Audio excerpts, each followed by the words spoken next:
I want to first apologize if my audio quality is not up to scratch. I am currently in the midst of an audio crisis, one could say. My old equipment died its final death last week.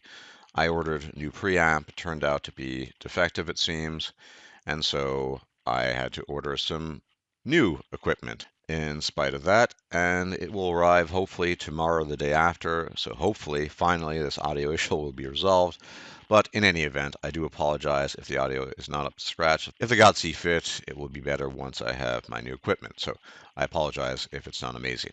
But what I want to talk about today is cultural influences on attractiveness, specifically cultural influences on the attractiveness of women. There are a lot of theories that go around the manosphere about what makes a man attractive, what makes a woman attractive, less so, because obviously it's a lot harder for a man to attract women on average than it is for a woman to attract a man. And the Lord of Ireland, the Smiter of Taxis, and the Scion of Dagda has made a number of videos on this topic. Go check it out. Pete, the guy you refuse to invite to gatherings, talking about oofy doofy and what have you. And I do think cultural factors actually play a role because what is valid in 2022 was not necessarily valid in 1980, and what was valid in 1980 was not necessarily valid in 1880, and so on and so forth. So, one of the factors that has always played a role, I think, is personality, which is to say, there's certain factors of personality that can affect the relative attractiveness of a woman, especially once you get to know her. And to this end, I'll tell you a little bit of a story. My very first girlfriend, late teens, early 20s, was above average in looks. Not amazing, above average in looks, but she had the biggest set of gazonkas I had ever personally laid my hands on in my life. And she was insane in bed. And as a youth, I was very willing to overlook the horrible factors of her personality. Her intolerance towards certain things, for example, she didn't like the way I folded my clothing, her snappiness, her aggression, things of that nature. She did some very, very strange things to me over time, but I was willing to overlook that mostly because of horniness. And I think increasingly, and I mention this for this reason, in the current environment, even as a young man, you might physically view a woman as attractive for a variety of reasons, but in being aware of the sociocultural circumstances that we find ourselves in, despite her being nominally attractive, the attractiveness factor will automatically be canceled out. So what am I talking about? Well, in the most extreme examples I'm talking about, you can go on YouTube and look up, I don't know, house music or shuffle beats or whatever, and you'll see some nice image of a female plastered onto as a thumbnail, usually very scantily clad, minimal attire, something like booty shorts or a bikini or what have you. And you will look at the video and you'll peruse the video and you'll see half-naked women shaking their buttocks and engaging in twerking. And I've never quite understood why twerking is regarded as attractive. I find it absolutely repellent and repulsive, but nonetheless, they'll be doing these things. And does anyone in his right mind really think that no matter how attractive the woman who might be doing that is, say she's twerking or she is simply doing shuffle dancing or whatever, that is a woman you'd actually want to have a formal relationship with? Now, we can talk about short-term hookups as well, but in terms of short-term hookups, that's probably going to be less disqualifying than the long-term situation. Although even then, do you really, really want to deal with a biatch, as they say? And this is what I'm trying to imply, that certain cultural iconography and cultural memes have become so salient that all you need to do is look at a video like that, and indeed in real life, look at a female who is behaving in a certain way, and a lot of that can detract from the attraction you might feel towards her. Yes, you might acknowledge that she looks good in the same way that a straight guy would have to acknowledge that Brad Pitt in his prime looked really good and Henry Cavill looks good, but you won't feel anything towards her. You won't feel drawn or quote unquote attracted to her. That is the distinction between acknowledging the aesthetics of something, that something is very aesthetically appealing, versus it being attractive. Attractive at the end of the day comes from late Latin, attractivus, And it simply means having drawing power, the ability to draw someone in. You might not find that person attractive, whether male or female, depending on their behavior. And I'm getting the sense that, at least in quote unquote manospherian circles, red pill, black pill, take your pick of which hue of the pill you personally like to consume, that those types of men are certainly aware of this sort of thing. Which is to say, you'll see a certain phenotype of a female, and you will think, I am staying away from that with a 10-foot pole, even if she is nominally very good looking and nominally aesthetic.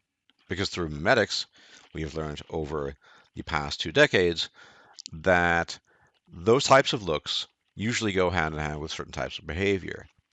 A certain sense of entitlement, a certain sense of arrogance, a certain sense of lack of self-control, the inability to regulate mood, the inability to even acknowledge that you as a man might have needs and wants and desires that are not automatically to be subordinated to hers, these sorts of things. And that is something that I think a lot of people have learned over time, that there's a certain phenotype of a female who is very attractive, nominally attractive, yes, good looking, who nonetheless won't deliver on the goods in basically every other respect. And that is something I think that has been largely a byproduct of culture. If you look at attractive women of old, people like Marilyn Monroe, Audrey Hepburn, etc., in their prime, there might have been some associations with it, but nobody thought right off the bat, this is extremely slutty, or this is the type of female who's going to do X activity, or I could never trust this type of person in a relationship. Now, would some of these factors still play a role? Probably, but the cultural influence simply wasn't there to shape and mold women to act in a certain way given their looks. A lot of this obviously comes down to social media, as we all know, overexposure to social media, and I would argue as well excessive influence vis-a-vis social media. All of these changes, particularly the cultural changes, have really led to the mindset that I think a lot of guys have, irrespective of age, although age does play a role, of they're just not that attractive anymore, in the sense that you are drawn to them. You acknowledge they look good, like you acknowledge the aesthetics of a finely hewn sculpture, maybe, but you still wouldn't want to touch it with a 10-foot pole.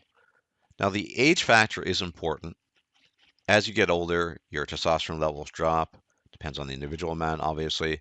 And so you're less controlled by these factors. So, in a sense, you are more in a position to look at women in a quote unquote objective manner, including all the factors that go into a potential attraction factor versus non attraction factor as you get older, versus, and this is why I mentioned my very first relationship, the absolute horn dog state that you're in your late teens and early 20s, where you're willing to stay in a relationship for 2.5 years, despite the relationship being extremely unhealthy for you in most respects, just because the booty you were getting was so amazing and she had gigantic gazonkas. That is just not something that most men who are approaching 50 like I am are that interested in. But I don't think it's exclusive to men my age or older men in general. I think the awareness that most men have of women's behavior can actually serve as an enormous turnoff, irrespective of their age. Obviously, it's going to be harder. Obviously, young men are still going to strive to date and have sex with women, but nonetheless, it is a factor that I think is increasingly playing a massive role. The juice just isn't worth the squeeze, as the late great Barbarossa once said, and I think that that is probably more applicable now than it ever has been when it comes to relationships. So culture does matter ultimately, and it can shape our perceptions. Again, think about the example from decades prior. In the 1950s, 40s, you wouldn't have assumed an attractive woman was necessarily deeply unpleasant, but these days, it's an assumption that you probably have to make. It might not be the case that she is unpleasant, but it is an assumption you probably have to make because you have to calculate all the risks associated with it in light of things like the Me Too movement, in light of all these other factors that have astronomically raised the risks of associated with women. You have to assume that and probably skip out on being interested in said female in the process. At the end of the day, it really comes down to your desire and willingness to associate with certain individuals and not associate with certain individuals. And it has reached such a state that even quote unquote very attractive women are not desirable in terms of one's desire to associate with them just because of all the other problems that they bring with them. And I'll add a final anecdote. I was listening some months back to an interview with Dan Bilzerian, the multi-millionaire poker player guy, who was complaining about the young hot chicks that he's banging because they just are A, unpleasant, and B, have nothing to talk about. And so he would just sit there and be bored out of his mind. You might want to call this old man awakening, or you might just want to call it a cultural awakening. Either way, things are definitely pointing in that direction. Of course, there are still heaps and heaps of men who are going to ignore these things, who aren't aware. But I do believe that one of the benefits of the manosphere has been that more and more men are aware of certain correlations with looks and very, very poor behavior, and that that is something indeed to be avoided. As always, thank you for tuning in. Please leave a comment, like, share the video, subscribe if you're not yet a sub. If I'm still alive, I will check out later. May the gods be with you. Enjoy your week, and hopefully next time I will once again have good audio. So take care.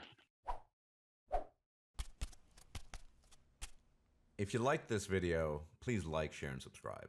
And if you enjoy my content, please consider making a donation or becoming a patron. Thanks for watching.